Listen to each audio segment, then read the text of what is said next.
하나님 말씀 출애굽기 2장 11절에서 25절의 말씀입니다.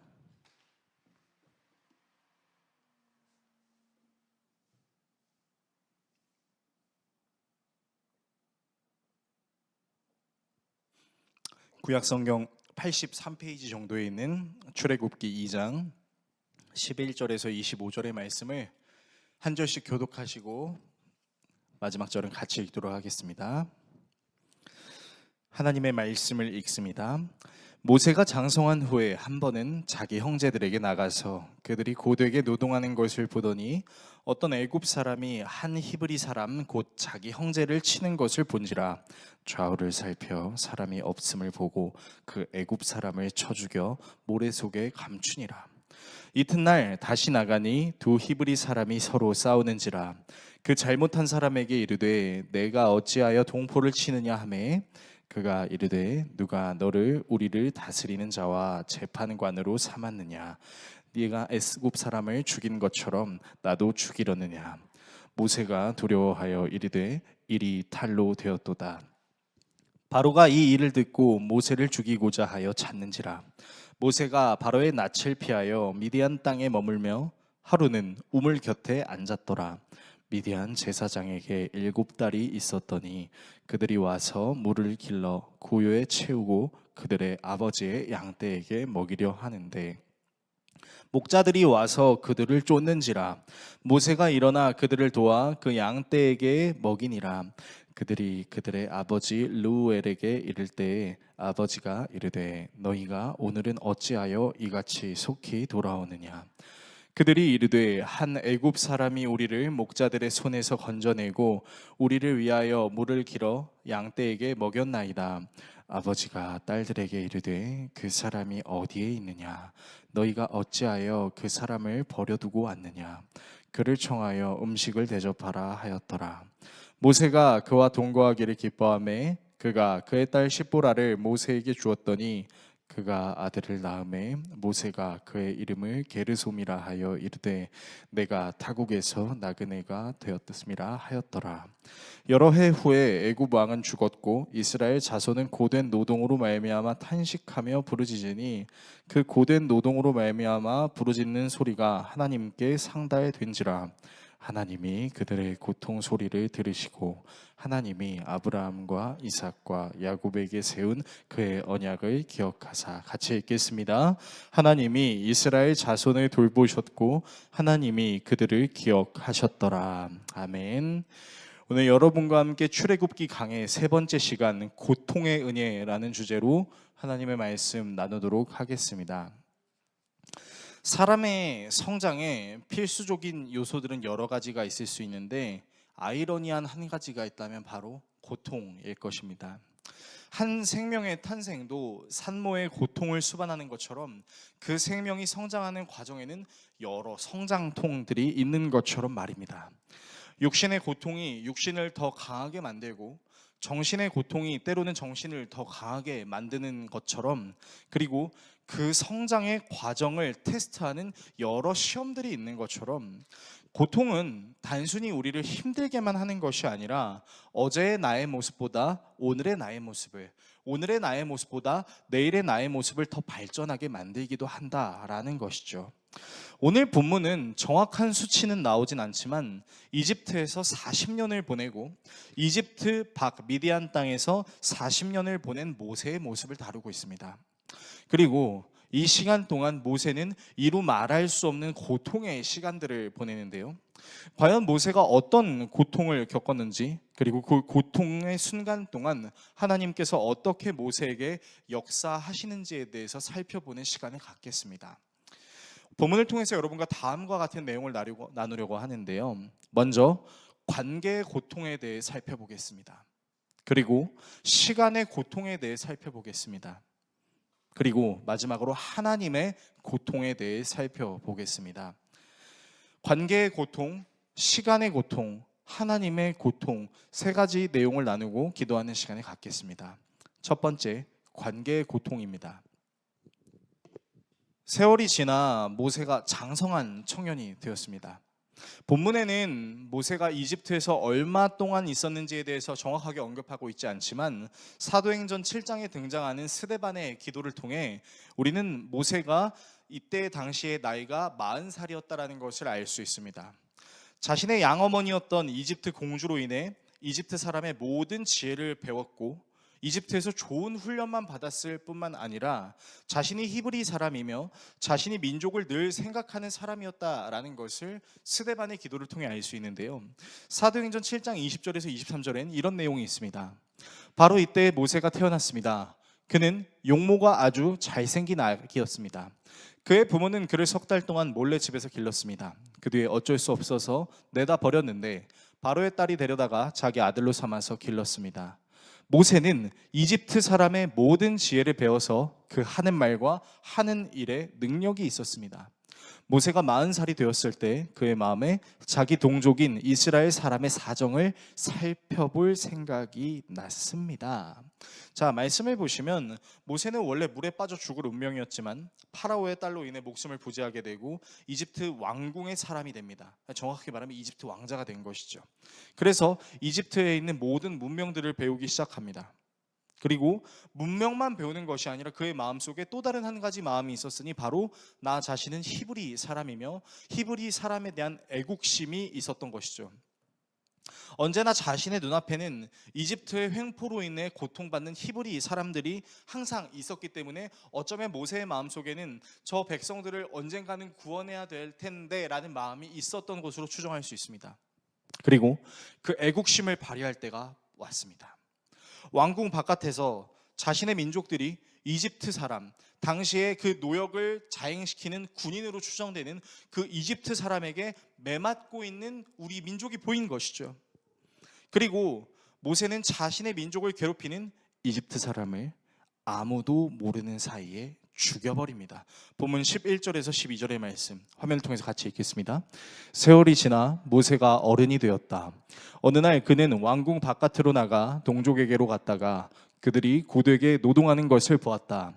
그때 그는 동족인 히브리 사람이 이집트 사람에게 매를 맞는 것을 보고 좌우를 살펴 사람이 없는 것을 확인하고 그 이집트 사람을 쳐 죽여서 모래 속에 묻어버렸다. 자, 히브리 사람이 왜 이집트 군인에게 매를 맞고 있었는지에 대한 명확한 이유는 나와 있지 않지만 아마도 우리가 추정할 수 있는 것은 그때 그 히브리 사람들을 이집트 사람들이 너무 싫어해서 그 히브리 사람들을 괴롭히기 위해서 채찍질을 했던 것으로 추정됩니다. 결국 자기 민족이 고통을 당하는 것을 더 이상 참을 수 없었던 모세는 주변에 사람이 있는지를 확인하기 시작합니다. 이 이집트 사람이 있는 곳 주변에 이 상황을 보고 있는 사람이 누가 있는지를 살피기 시작합니다. 그리고 아무도 없다는 것을 깨달은 다음 모세는 이 이집트 사람을 쳐 죽이는데요. 여기서 쳐 죽였다라는 단어의 원어는 뭐냐면요, 때린다입니다. 그러니까 여러분, 이 원어에 기록된 내용이 무슨 내용이냐면 모세가 사람을 쳐서 죽였다라는 겁니다.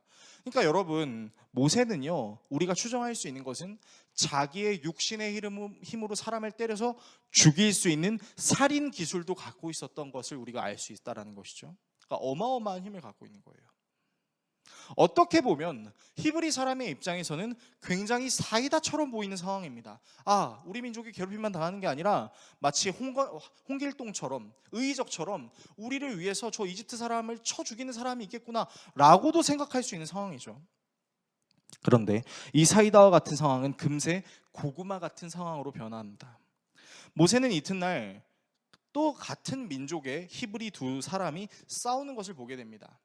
무엇 때문에 싸우는 것처럼 보이는지 성경은 말하고 있지 않지만 분명히 모세의 눈에 잘못한 것처럼 보이는 사람이 있었던 것 같아요. 그래서 모세가 그 사람에게 찾아가서 얘기하죠. 왜 같은 동족을 때립니까? 아니, 힘들고 어려운 상황에 서로 돕고 살아야지 왜 같은 민족을 때리세요라고 얘기하는데 그 사람이 너무나 당황스러운 말을 하기 시작합니다. 본문 14절에서 14절의 말씀에 역시 화면을 통해서 같이 읽겠습니다. 이튿날 그가 다시 나가서 보니 히브리 사람 둘이 서로 싸우고 있었다. 그래서 그는 잘못한 사람에게 말하였다. 당신은 왜 동족을 때리오? 그러자 그 사람은 대들었다. 누가 당신을 우리의 지도자와 재판관으로 세웠단 말이오? 당신이 이집트 사람을 죽이더니 이제는 나도 죽일 작정이요? 모세는 일이 탄로난 것을 알고 두려워하였다. 말씀해 보시면 모세는 싸우고 있는 두 민족이 화해하기를 바라는 마음으로 싸움을 말리러 갔습니다. 그런데 잘못한 사람이 도리어 모세에게 화를 내는데요, 이 사람의 말이 좀 신기합니다. 어떤 것이 신기하냐면 바로 모세가 이집트 사람을 쳐 죽였다라는 사실을 알고 있다는 겁니다. 자, 여기서 여러분께 제가 질문 하나 드리도록 하겠습니다. 여기 이 사람이 어떻게 모세가 이집트 사람을 죽인 것을 알았을까요? 우리는 아까 전에 말씀을 읽을 때 그 말씀에 어떤 내용이 있냐면 모세가 좌우를 살펴서 아무도 없는 것을 확인하고 그 사람을 쳐 죽였다라고 얘기했어요. 근데 어떻게 이 히브리인이 모세가 이집트 사람을 죽인 것을 알고 있었을까요? 말씀을 자세히 보시면 모세가 이집트 사람을 죽인 현장에는 총 3명이 있었습니다. 일단 모세가 있었겠죠. 그리고 모세가 죽였던 이집트 사람이 있었겠죠. 또 한 명은 누구였을까요? 바로 이집트 사람에게 괴롭힘 당하고 매맞고 있었던 히브리 사람입니다. 모세는 자기의 선행이 사람들에게 드러나는 것을 원하지는 않았었을 것이라고 추정합니다. 왜냐하면 이집트 사람을 죽였다라는 것이 자신의 아버지 격인 파라오에게 알려지게 된다면 이거는 정말 엄청난 죄를 저지른 것이나 마찬가지잖아요. 더군다나 당시 히브리 사람들은 이집트 사람들의 종들이었습니다. 그런데 종을 지키겠다고 이집트 사람을 죽인다? 여러분, 이거는요 큰일 날 일이죠. 그러니까 말씀에 기록되어 있진 않지만 아마도 모세는 그 이집트 사람을 죽이고 히브리 사람에게 이렇게 말했을지도 모릅니다. 이건 제 상상이긴 하지만 제가 당신을 도왔는데 당신을 도운 사실을 누구에게도 알리지 말길 바랍니다. 그렇게 얘기했겠죠. 그런데 구함받은, 도움받은 이 히브리 사람이 자기 민족들에게 이 사실을 알린 거죠. 나를 괴롭히는 그 이집트 사람을 모세가 죽였어 라고 다 알게 됐다라는 사실입니다. 그런데 문제는요, 이것이 모든 사람들에게는 좋게 작용하지 않을 수 있다는 겁니다. 무슨 말이냐면요, 내가 저 사람을 위해서 선행을 베푼 것에 대해서 그 선행을 선행으로 바라보지 않고 자기 자신의 사념과 자기 자신의 가치관으로 그 사람의 선행을 왜곡시킬 수도 있다는 것입니다. 그러니까 여러분, 모세는 사실 선한 마음으로 도우려고 했어요. 근데 그 선한 마음으로 도우려고 했던 그 행위가 또 다른 히브리인에게는 선한 모습으로 적용이 되지 않은 거라는 거죠. 그래서 그 싸움을 하고 있는 두 사람에게, 특별히 잘못한 사람에게 가서 왜 싸우세요? 같은 민족끼리 라고 얘기했을 때 그냥 싸우게 된 이유만 말하면 되는데 뭐라고 얘기해요? 나도 쳐 죽이시게요? 아, 당신이 이집트 사람 죽인 것처럼 당신이 나의 재판관이라도 됩니까? 라고 얘기를 하는 거예요. 그리고 이런 히브리 사람의 말에 모세는 깜짝 놀랍니다. 아뿔싸, 내가 히브리 민족을 구하려고 했던 이 행위가 온데간데 퍼지고 있구나. 그리고 파라오에게도 이 사실이 들리고 파라오는 같은 민족을 죽였다라는 이유로 모세를 죽이려고 찾고 모세는 자신의 생명을 부지하기 위해 이집트를 벗어나 미디안으로 가게 됩니다. 자, 근데 여러분 한번 생각해 볼게요. 모세의 마음이 어땠을까요? 여러분, 모세가 히브리 사람에게 허세 부리고 싶어서 나갔을까요? 저는 그렇다고 생각하진 않습니다. 나중에 우리가 살펴보게 되겠지만 사실 모세는 히브리 사람에 대한 애정과 사랑이 다분한 사람이었어요. 모세는 칭찬받고 싶어서 그 일을 한 것이 아니라 진심으로 나와 같은 민족인 그 히브리 사람을 위해서 섬긴 거예요. 그런데 지금 이 히브리 사람들이 어떻게 행동하고 있어요? 은혜를 뭐로 갖고 있죠? 원수로 갖고 있는 겁니다. 언제 내가 도와달라 그랬어? 라고 얘기하는 거예요. 이집트 사람 쳐 죽인 것처럼 나도 쳐 죽이려고 그렇게 말하고 있는 겁니다. 성경은 당시의 모세의 상황이 어떠한 상황인지에 대해서 명확하게 기록하고 있지 않지만 아마도 제가 생각해 봤을 때 만약에 제가 모세라면 그때 당시 저에게 밀려왔던 감정은 현타였을 겁니다. 어떻게 이래? 내가 선한 마음으로 도와주려고 살려주려고 그렇게 애쓴 건데 어떻게 이럴 수 있지? 그러니까 사람에게 환멸을 느꼈을 수도 있다라는 거죠. 그리고 이런 상황이 너무나 놀랍게도 현실을 살아가고 있는 우리에게도 생각보다 종종 일어납니다. 그렇지 않습니까? 여러분 어디 가서 여러분이 선한 마음으로 선한 행위를 했어요. 근데 그거를 좋게 바라봐 주는 사람도 있지만 어떻게 바라보는 사람도 있어요. 꼭 베베 꼬는 사람들이 있어요. 아, 왜 이렇게 나대? 내가 언제 그거 해달라 그랬어? 쟤는 왜 이렇게 착한 척해? 라고 생각하는 사람이 있어요. 그리고 그 사실을 듣게 되면 우리의 마음이 어떻죠? 아무렇지도 않을 거라고 생각하지만 사실 굉장히 불쾌합니다. 굉장히 불쾌하고 왜 내가 그런 욕을 먹어야 되지? 라고 생각하게 되고 묵상하게 돼요. 곱씹고 곱씹고 곱씹어요. 도대체 그 사람이 나한테 왜 욕을 했고 도대체 그 사람이 왜 나한테 그렇게 행동할 수밖에 없었지라는 것을 그 이유를 찾으려고 애를 쓰는데 이유가 있어요 없어요? 없어요. 그렇지 않습니까? 여러분 더 까놓고 얘기해 봅시다. 여러분이 이 세상을 살아가면서 여러분 이유 없이 사람 싫어해 본 적 솔직히 있지 않으십니까? 이상해요. 저 친구가 저 사람이 나에게 다른 잘못을 하진 않았는데 그냥 그 사람이 싫을 때가 있습니다. 그러면 우리는 어떤 생각을 하게 되냐면 아니 내가 저 사람이 싫을 만한 행동을 하지 않았음에도 불구하고 내가 쟤를 왜 싫어하지? 이유를 모르겠어요. 그리고 스스로에 대한 환멸을 느끼기도 하죠. 왜 나는 저 사람을 싫어하지? 싫어할 이유가 없는데 내가 왜 그래야 되지? 저는 지금까지 사역을 해오면서 기억에 남는 몇 가지 사역들이 있는데 그 중에 하나가 바로 구제 사역이었는데요. 제가 청년부를 사역할 때 한 청년이 교회에 등록했던 적이 있었습니다. 근데 그 청년이 저에게 와서 이렇게 얘기하는 거예요. 목사님, 저희 집은 소망이 없어요. 아버지는 맨날 투석하고 계셔서 밖에 일도 못 하시고 어머니는 아침 7시에 일어나셔서 밤 12시까지 일하고 오세요. 저희는 먹을 음식도 입을 옷도 많이 없어서 항상 같은 옷, 항상 같은 밥을 먹고 살아요. 그렇게 얘기를 하는 거예요. 그래서 이 청년이 너무 안쓰럽다는 생각이 들었습니다. 그래서 청년부 안에 있는 예산에서 구제에 관련된 예산을 그 청년에게 쓰기 시작했어요. 그 청년을 많이 신방하고 그 청년에게 도와줄 수 있는 것을 돕고 누군가가 저에게 도움이 필요한 교회 성도가 있습니까? 라고 물을 때마다 저는 그 청년의 이름을 얘기했습니다. 그러던 날 제가 섬기던 교회에 한 성도님이 등록을 하셨는데 이 성도님이 사회적 기업을 운영하고 계셨었어요. 그래서 좀 이렇게 취약계층 내지는 사회적 배려가 필요한 그 사람들에게 쌀 가마니를 나눠주는 그런 이렇게 봉사 활동을 하고 계셨는데 그분이 저에게 오셔서 말씀을 하시는 거예요. 목사님 혹시 청년부 안에 도움이 필요한 청년이 있으면 저에게 말씀해 주세요. 제가 그 청년에게 쌀을 주고 싶습니다라고 얘기를 한 겁니다. 쌀 10kg에 대략 한 4, 5만 원이라는 것을 우리가 계산한다면 여러분 되게 큰 도움이죠. 그래서 이제 제가 그 청년에게 찾아가서 이렇게 얘기했습니다.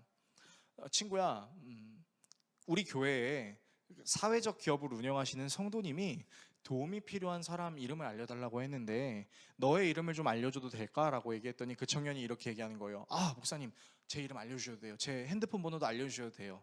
그러면서 이렇게 묻는 거예요. 아, 근데 그분이 뭘 주시는데요? 라고 얘기를 하길래 제가 이렇게 얘기했어요.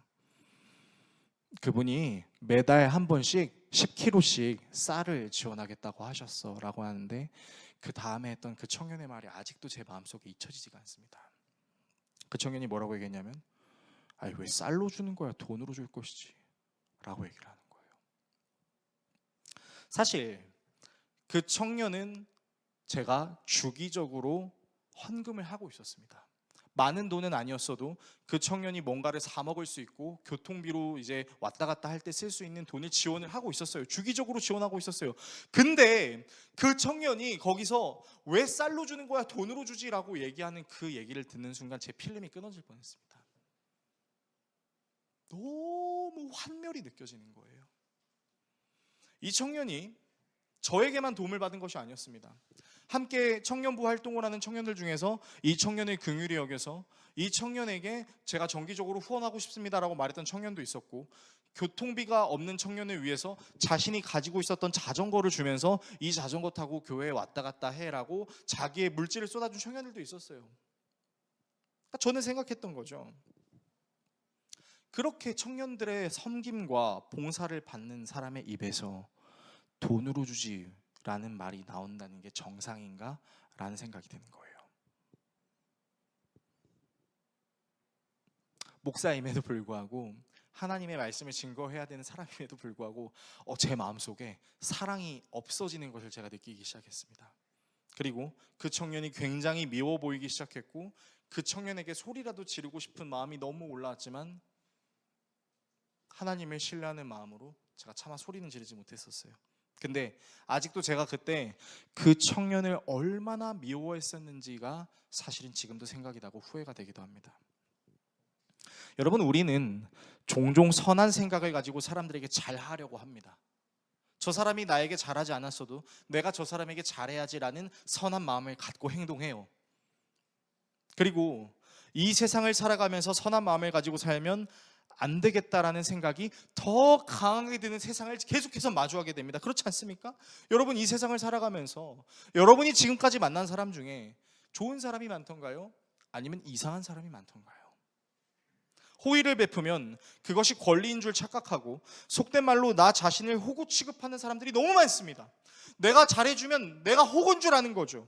선의를 베풀었더니 잘난 척한다라고 생각하면서 뒤에서 호박씨 까는 사람들이 생각보다 많다라는 거예요. 좀 착하게 살고 싶어서 착하게 행동하면 무슨 꿍꿍이가 있는 것은 아닌가 의심하기도 합니다. 사람을 사랑하고 싶은데 사랑하려고 하면 할수록 우리에겐 사람에게 더욱더 실망할 수밖에 없는 상황과 환경을 마주하기도 한다라는 것이죠. 여러분, 그래서요, 우리는 이 세상을 살면서 피할 수 없는 고통이 있는데 그 고통은 바로 사람과의 관계의 고통이라는 것입니다. 두 번째, 시간의 고통입니다. 그렇게 인간에 대한 환멸을 느낄 수 있는 상황을 겪었던 모세였지만 여전히 모세의 마음속에는 불의를 보면 참을 수 없는 마음이 있었던 것처럼 보입니다. 파라오를 피해 미디안 땅으로 가서 머물고 있었던 때에 우물가에 앉아 있었는데 한 제사장의 7딸들이 이제 양떼에게 물을 먹이려고 오고 있었습니다. 그런데 그 7 여인을 괴롭히려고 하는 거친 목자들, 양아치 같은 목자들이 나타난 거예요. 그래서 이제 제사장의 딸들을 쫓아내는데 이 불의한 모습을 본 모세는 불의를 참지 못하고 여인들을 도와서 양떼에게 물을 먹일 수 있도록 도와줍니다. 본문 16절에서 17절의 말씀인데요. 미디안 제사장에게 7딸이 있었는데 그 딸들이 그리로 와서 물을 길어 구유에 부으며 아버지의 양떼에게 물을 먹이려고 하였다. 그런데 목자들이 나타나서 그들을 쫓아버렸다. 그래서 모세가 일어나서 그 딸들을 도와 양떼에게 물을 먹였다. 자, 모세는 이번에도 정의로운 일을 했습니다. 자신의 사랑하는 민족이 고통받는 것을 참을 수 없어서 괴롭히는 이집트 사람을 때려 죽였던 그런 불의를 참지 못하는 일을 이어서 이번에는 7명의 여인을 괴롭히는 양아치 같은 목자들의 괴롭힘으로부터 그 목자들을 쫓아내고 7명의 여인들이 이끌고 왔던 양떼에게 물을 먹였어요. 그리고 이번에는 사람을 환멸할 만한 일이 일어나지 않고 도리어 그 정의에 보답받는 일이 나옵니다. 7딸들의 아버지였던 제사장 르우엘이 모세를 초대하고 모세는 그 초대에 응해서 음식을 먹는데요. 심지어 그 르우엘의 눈에 모세가 좋게 보였습니다. 그래서 장인이 되었고 또 그 르우엘의 딸과 결혼을 하고 그 장인이 기르는 양을 치는 목자가 돼요. 그런데 모세의 마음은 그렇게 편한 것처럼만은 보이지 않습니다. 왜냐면요, 그는 이집트의 왕자의 신분으로 살다가 자신의 사랑했던 나라를 떠나 자신이 자라왔던 고향과도 같은 나라를 떠나서 낯선 땅에서 목자로 살아가고 있는 것이죠. 멋진 애국심을 갖고 멋진 왕자의 신분으로 살았던 이집트 왕자의 신분에서 이제는 자기를 모르는 낯선 땅에서 나그네로 살게 된 것입니다. 본문 21절에서 22절의 말씀인데요. 르우엘은 모세가 기꺼이 자기와 함께 살겠다고 하므로 자기 딸 십보라를 모세와 결혼하게 하였다. 십보라가 아들을 낳으니 모세는 내가 낯선 땅에서 나그네가 되었구나 하면서 아들의 이름을 게르솜이라고 지었다. 자, 여러분 말씀을 보시면요, 모세의 마음속에는 내가 낯선 땅의 나그네가 되었구나 라는 일종의 우울한 것 같은 독백이 있습니다. 그리고 그는 아들의 이름을 게르솜이라고 짓는데 이 게르솜의 아들의 이름을 번역하면 나그네입니다. 그리고 모세는 이 나그네와 같은 신분으로 무려 40년을 미디안에서 살게 돼요. 얼마나 허무했는지 자기 아들의 이름을 나그네로 짓습니다. 그러니까 오늘로 치면 뭐 김허무 뭐 이 정도인 거예요. 그러니까 진짜 얼마나 우울했겠습니까? 얼마나 허무했을까요? 모세는 굉장히 찬란했던 그 시기를 자신의 의의를 발휘했다라는 것만으로 사람에게 환멸을 느낄 수밖에 없는 시간을 견디게 되고, 자기가 굉장히 당연하게 여겼던 부귀 영화들은 온데간데 사라지고 이제는 낯선 땅에서 40년 동안 양을 쳐야 되는 목자로 살아간다라는 겁니다. 얼마나 허무했을까요? 그런데 많은 사람들이 이런 허무한 시간을 보낼 때가 있다라는 거 여러분은 잘 알고 계실 겁니다. 예를 들면 이런 겁니다. 내가 왕년에는 잘 나갔고, 내가 왕년에는 생각만 하고 그 생각한 대로 행동하면 모든 것이 다 이루어진다고 생각했었던 그런 때들이 있습니다. 그리고 이 상황으로부터 벗어나 내가 뭔가 새로운 것을 해보겠다고 나왔는데 막상 나와보니까 내가 그렇게 대단한 존재가 아니라는 것을 깨닫게 되는 시간들이 있었다라는 것이죠. 잘 차려진 울타리, 괜찮은 곳, 익숙한 곳에서는 내가 왕인 것처럼 살았지만 그 모든 것을 떠나서 내가 마음만 먹으면 뭐든지 할 수 있었다고 생각하는 마음으로 광야에 나갔더니 알고 보니 내가 되게 아무것도 아닌 것처럼 느껴지는 그 순간, 모세는 바로 그런 순간을 40년을 보냈다라는 것입니다. 저는 이 더웨이 교회를 개척하기 전에 상당히 교만한 사역자였습니다. 제가 그렇게 교만할 수 있었던 이유는 무엇이었냐면, 저는 개척되는 교회의 전도사, 교육 전도사로 부임하고 그 교회에서 준전임 전도사, 전임 전도사, 강도사, 부목사까지 하고 왔던 사역자였습니다. 제가 그 교회를 8년간 심우를 하면서 8년간 섬김을 하면서 제 마음속에 그동안 없었다가 개척하게 되면서 제가 깨달았던 아주 놀라운 교만이 하나 있었어요. 그게 무엇이었냐면, 제가 전에 섬겼던 교회가 계속해서 성장하고 흘러가는 그 8년이라는 시간 동안 여러 명의 사역자들이 바뀌었었습니다. 전임 사역자도 그리고 파트 사역자도 여러 번 바뀌었었어요. 그래서 이제 재미삼아 1기 사역자, 2기 사역자, 3기 사역자, 4기 사역자를 이렇게 매기고 살았었어요. 그리고 제가 이제 파송을 받아서 이 거북섬에 오기까지는 4기 사역자가 있었습니다.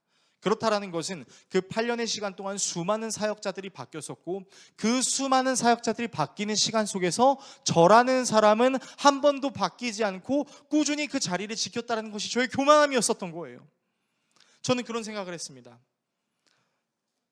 저에게 맡겨진 사역이 상당히 많았고, 그 사역들을 감당하면서 저는 행정과 찬양과 예배와 부서와 교구와 모든 것들을 담당하기 시작하면서 나 없이는 교회가 굴러가지 않을 것 같다라는 생각을 하게 된 것이죠.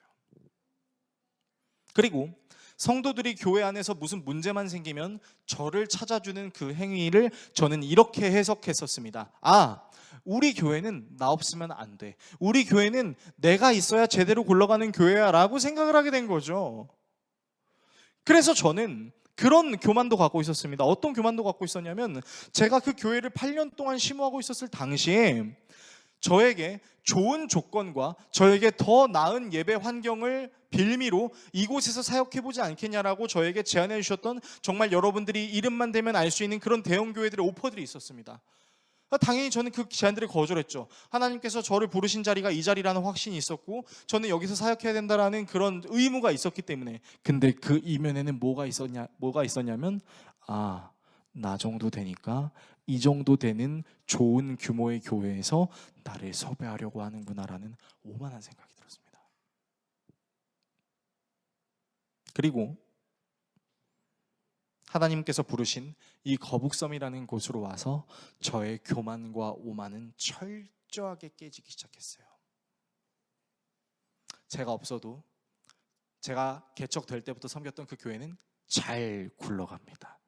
제가 없어도 그 교회 성도들 수는 계속 늘어갔어요. 저의 공로가 아니었다라는 거죠. 그곳에서 저는 항상 바빴습니다. 하지만 이곳에 오니 무슨 사역을 어떻게 해야 되는가라는 생각이 들기 시작했습니다.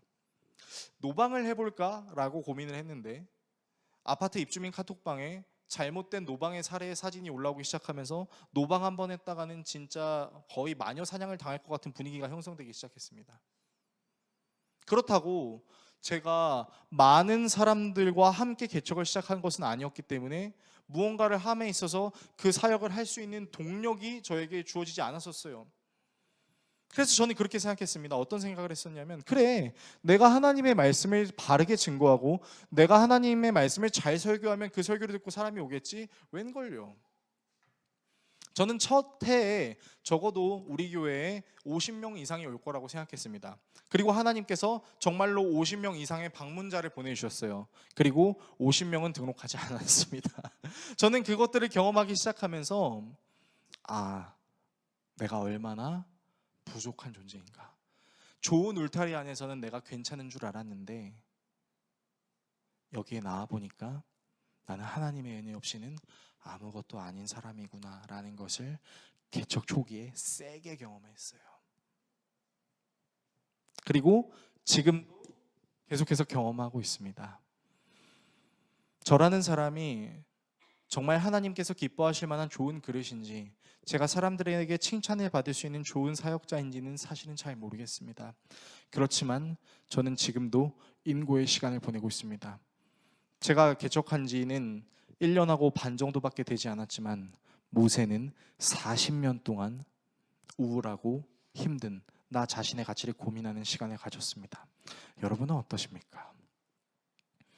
여러분은 인생을 살아가시면서 여러분의 찬란했던 미래도 있을 것이지만 내가 정말 아무것도 아닌 것 같고 내가 아무리 노력해도 뭔가가 변하지 않는 것 같은 상황 때문에 우울하고 내가 아무 쓸모없는 것처럼 느껴지는 일종의 영겁의 고통과 같은 시간을 여러분들도 겪으신 적이 있었을 것입니다. 그래서 때로는 시간도 우리에게 고통이 될 수 있다는 것입니다. 세 번째, 하나님의 고통입니다. 그렇게 모세가 사람에게 환멸을 느낄 정도의 고통을 당하고 화려했던 왕자의 삶을 마무리하고 무려 40년이라는 시간 동안 미디안 땅에서 목자의 생활을 하는 동안 이집트 안에 있었던 이스라엘 사람들의 고통은 이루 말할 수가 없었습니다. 그래서 본문 23절에서 25절은 이렇게 이야기하고 있습니다. 세월이 많이 흘러서 이집트의 왕이 죽었다. 이스라엘 자손이 고된 일 때문에 탄식을 부르짖으니 고된 일 때문에 부르짖은 소리가 하나님께 이르렀다. 그러니까 여러분, 이게 무슨 소리냐면 하나님께 기도했다가 아니라 너무 힘들어하고 고통스러워해서 신음하고 비명을 지르는 그 소리가 하나님께 들렸다는 겁니다. 하나님이 그들의 탄식하는 소리를 들으시고 아브라함과 이삭과 야곱에게 세우신 언약을 기억하시고 이스라엘 자손의 종살이를 보시고 그들의 처지를 생각하셨다. 자, 여러분, 저는 이 본문을 보면서 조금은 아이러니한 생각이 들었는데요. 여러분이 잘 아시는 것처럼 출애굽기라는 성경의 저자는 모세입니다. 그러니까 모세가 자신의 있었던 과거들을 회상하면서 기록한 성경이 출애굽기인데, 모세는 이스라엘 사람들이 이집트의 가혹한 노역 착취 때문에 비명을 지르고 있었을 그때 하나님께서 그 소리를 들으시고 아브라함과 이삭과 야곱에게 하셨던 언약을 기억하시고 종살이를 보시고 그들의 처지를 생각하셨다라고 기록하고 있습니다. 자, 그런데 여러분 생각해 보세요. 이스라엘이 고통스러워요 하고 소리를 지르고 힘들어하고 있을 그때 모세가 뭘 하고 있었습니까? 모세는 미디안에서 양을 치고 있었어요.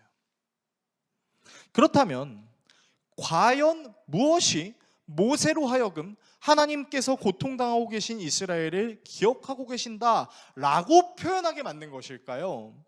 여러분, 하나님께서 그 고통을 기억하셨다면 당장에 그 고통을 없앨 수 있는 멋진, 그 누구도 흉내낼 수 없는 강권적인 역사로 역사하셔야죠.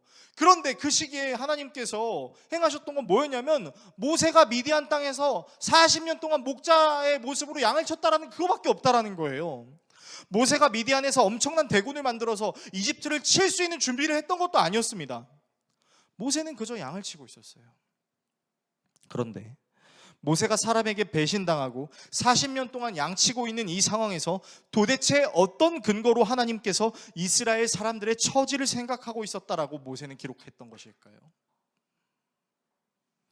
여러분, 오늘 본문을 자세히 보십시오. 모세는요, 히브리 사람들을 정말 사랑했습니다. 그들의 편에 서고 싶었어요. 그러나 모세는 히브리 사람들에게 오히려 원망과 비난을 받았습니다. 호의로 도와줬더니 그것을 이상하게 여기고 자신의 모든 것을 잃게 만들고 미디안으로 쫓겨나게 했습니다. 그리고 미디안에서 양을 치고 있습니다. 여러분, 이 본문을 제대로 이해하기 위해 우리에게 필요한 지식이 있다면 그것은 바로 양에 대한 지식입니다. 보통 우리는 양의 생김새만 보고 양이 매우 온순하다고 생각하고 양의 털이 하얗다고 생각하고 양이 되게 좋은 동물이라고 생각합니다. 그래서 이제 어린아이를 두신 부모님들은 꼭 그렇게 그 강원도의 양떼 목장 같은 데 가서 꼭 양떼를 보여주려고 해요. 물론 좋은 것인데 여러분, 그런데 우리가 생각하는 것만큼 양은 온순한 동물이 아니라는 거 혹시 여러분 알고 계신가요? 여러분, 실제로 양은요, 눈이 잘 보이지 않습니다. 그래서 자기가 가야 할 길이 어딘지를 잘 모릅니다. 그래서 양을 치는 목자들이 두 가지 수단으로 양을 치는 걸 알고 계세요? 첫 번째는 자신의 목소리를 주입시킵니다. 이 양들에게 지속적으로 자기의 목소리를 들려줘요. 그래서 그 목소리에 반응하게 만듭니다. 그리고 두 번째는 막대기입니다. 양이 눈이 잘 안 보이니까 잘 안 갈 거 아니에요. 그럼 그 막대기를 딱 쳐가지고 양을 똑바로 가게 만드는 거예요. 그리고 여러분, 양털을 가까이서 보시면 상당히 더럽다라는 것을 여러분들은 아실 수 있습니다. 그 양털 만지고 싶어서 그 양털에 손 대면요, 그 안에 5만 가지 먼지들이 있다는 걸 여러분이 알고 계실 것입니다. 그러니까 양은요, 말도 안 듣고요, 지저분하고요, 더럽고요, 지밖에 몰라요. 그래서 여러분, 히브리 사람들이 사람들을 욕할 때 쓰는 동물이 뭔지 아십니까? 양입니다. 쉽 땡땡인 거죠. 네. 우리나라도 욕을 할 때 꼭 동물을 넣어서 욕을 할 때가 있죠. 우리는 개를 참 좋아하는 것 같아요. 그래서 개아이야 이렇게 욕을 할 때가 있는데, 이제 히브리 사람들은 양아이야 라고 이제 욕을 했었겠죠. 그래서 선지자 이사야도 그리스도에 대한 예언을 할 때 제멋대로 사는 사람들을 비유하는 말로 우리는 다 양 같아서 그릇 행하여 각기 제 길로 가거늘 이라고 얘기했습니다. 모세는 자신이 사랑했던 히브리 사람에게 배신당했습니다. 그리고 늘 배신을 일삼는 동물인 양을 무려 40년 동안 치기 시작합니다.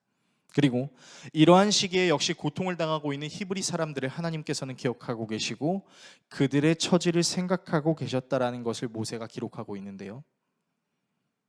이 말씀 이후 40년의 양을 치는 시간이 끝나고 하나님께서는 모세를 불이 붙는 떨기나무 앞으로 부르셔서 하나님의 존재를 보여주시고 그를 이스라엘을 인도하실 리더로 세우십니다. 여러분, 이게 무슨 사실인지 아시겠어요? 여러분, 하나님은요, 모세에게 사람에게 실망할 수도 있는 상황을 일부러 허용하신 겁니다. 무슨 말인지 아시겠습니까? 왜 하나님께서 모세에게 40년 동안 죽어라 말도 안 되는 동물인 양을 치게 하셨을까요? 앞으로 죽어라 말 안 듣는 이스라엘 사람들을 이집트에서 탈출시키고 약속의 땅인 가나안으로 인도하는 리더로 세우시기 위함이죠. 그래서 놀라운 사실은 모세가 40년 동안 미디안에서 양을 친 시간과 모세가 이스라엘의 리더로서 그들을 이집트에서 탈출시키고 광야로 인도해서 가는 시간까지도 무려 40년입니다. 하나님께서는요, 모세에게 인간을 알게 하셨어요. 모세야, 기억해라. 네가 사랑으로 섬겨도 배신할 수 있는 게 인간이야. 너 양치면서 참 많은 거 배웠지? 양들이 다 네 말을 듣니? 양들이 다 네가 원하는 대로 행동하니? 안 그러잖아. 너 이제부터 양들과 같은 이스라엘을 인도하게 될 거야.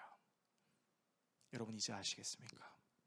하나님이 이스라엘 사람들의 처지를 생각하셨다는 것은, 그 사람들의 마음을 공감하셨다는 것은 이스라엘이 고통당하고 있을 그때에 모세 역시 그 고통당하는 이스라엘 사람들을 섬기고 인도할 수 있는 리더로 교육당하고 훈련당하고 고통받고 있는 시간을 보냈다. 여러분, 이것이 하나님께서 계획하고 준비하셨다라는 시간입니다. 그리고 하나님께서는 이 모세가 이스라엘을 인도하셨던 것과는 비교가 되지 않을 정도로 모든 인류를 구원하시기 위해서 자신이 겪어야 할 고통을 겪으셨습니다. 하나님이심에도 불구하고 사람을 사랑하시기 위해 이 땅에 내려오신 분이 계셨습니다. 그분은 자신이 태어나야 될 자리 하나 또한 양보받지 못하고 말밥통에 태어나시고 태어난 지 얼마 안 돼서 헤롯의 유대인 남아 학살 정책 때문에 이집트로 피하시기도 했습니다. 예수님은요, 30살 동안 그렇게 대단한 일을 하지 않으셨습니다. 그분은 자신의 아버지 요셉이 했던 그 목수의 일을 따라 그분도 조용히 목수의 일을 무려 1년도 3년도 아닌 30년이라는 시간을 해냅니다. 그저 대단한 일을 하지 않으셨어요. 평범한 목수의 아들로 태어나셔 평범한 사람들과 함께 먹고 마셨습니다. 그리고 그분도 사람들과의 관계의 고통, 시간의 고통을 모두 당하셨습니다. 그분은 멀리서 자신이 하나님이심을 사람에게 의스대지 않으셨어요. 사람과 똑같이 모든 순간을 경험하셨어요. 때로는 배고픔도 슬픔도 눈물도 어려움도 고통도 모두 똑같이 당하셨다는 것이죠. 그리고 때가 되어 그분은 회개의 메시지를 전하시고 복음을 증거하시기 시작했습니다. 그분은 자신이 도살장에 끌려가는 어린 양과 같다라고 말했던 예언자 이사야의 말씀과 같이 번제단에 올라가는 양처럼 창에 찔리고 채찍에 맞는 도살을 당하셨습니다. 그리고 이런 예수님의 사역을 사도 바울은 이렇게 표현했어요. 사도행전 20장 28절은 이렇게 이야기합니다.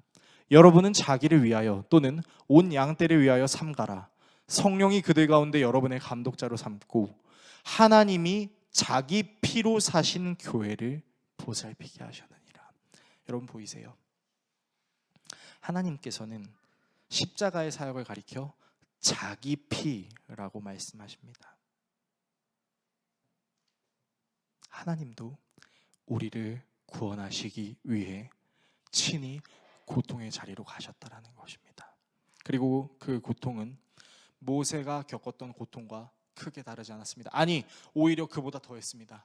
그분은 관계의 고통을 날마다 겪으셨고 그분은 시간의 고통을 날마다 겪으셨습니다. 그러나 그분은 그 모든 고통을 이겨내시고 모든 사람을 주님께로 인도하는 거룩한 사역을 감당하셨다라는 겁니다. 설교를 정리하겠습니다.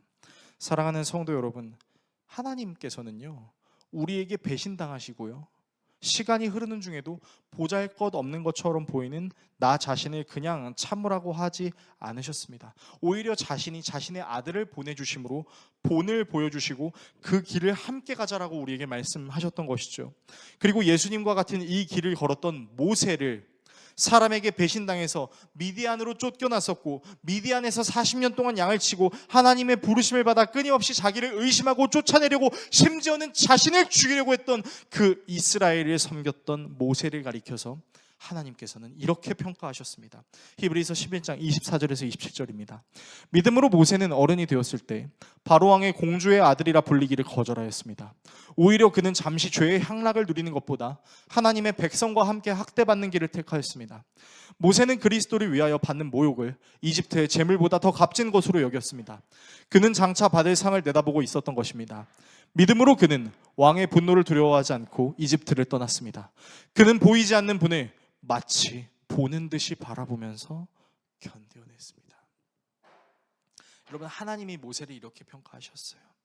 그는 사람에게 배신당하는 고통도 자신이 아무것도 아닌 것처럼 느껴지는 시간의 고통을 당하면서도 보이지 않는 분을 보는 듯이 바라보며 모든 상황을 견뎌냈습니다.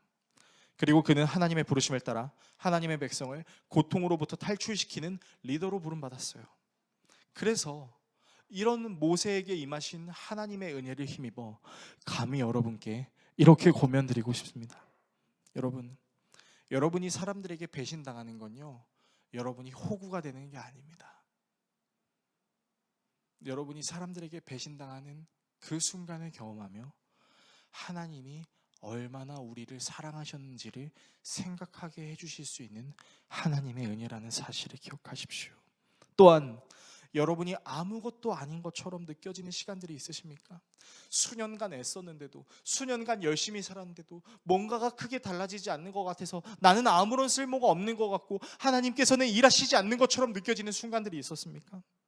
여러분, 근데요, 그 시간은 사실은 하나님께서 여러분을 장성한 그리스도의 분량으로 세워가시는 은혜의 과정이라는 사실을 여러분들이 믿으셨으면 좋겠습니다.